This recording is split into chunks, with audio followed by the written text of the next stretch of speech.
pour que l'évolution biologique joue, il faudrait que ceux qui comprennent le boson de Higgs se reproduisent plus que ceux qui ne le comprennent pas. Hein, pour que la sélection naturelle fonctionne.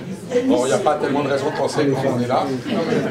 La mécanique quantique, la théorie d'Einstein était incompréhensible, ou compréhensible que par une dizaine de personnes à l'époque où elle est sortie. Il y a eu des générations de pédagogues, maintenant on apprend ça en fin de l'histoire. Sur le plan biologique, effectivement, on est sélectionné pour savoir repérer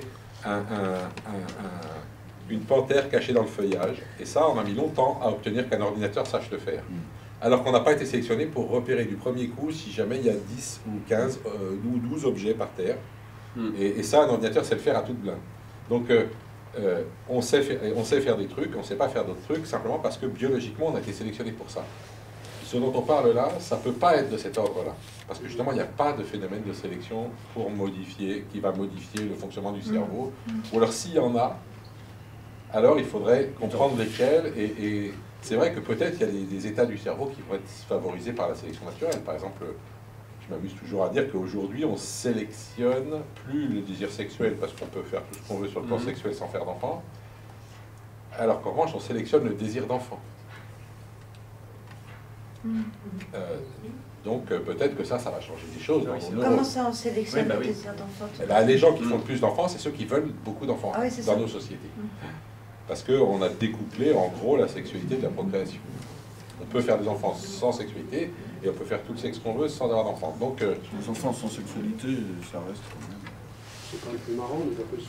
Ça devient de moins en moins anecdotique. Et attendez que la GPA arrive et on en reparlera. Donc pas forcément d'être pressé. Non, moi je suis pas pressé du tout non plus, mais voilà, donc je voulais dire que l'évolution biologique, je pense que peut-être qu'il y en aura une, mais elle n'est pas du tout de l'ordre de savoir si jamais c'est possible. Je reviens sur la capacité de pédagogie et de formation. Par rapport au pronostic toujours catastrophique qu'on a que l'humanité va disparaître parce qu'elle n'est pas consciente des dangers qui la menacent, il faut bien voir que ça peut évoluer par une action de pédagogie, d'information. Et on l'a vu d'ailleurs dans le passé avec la couche d'ozone, finalement on a pris les mesures qu'il fallait, et on s'en est protégé.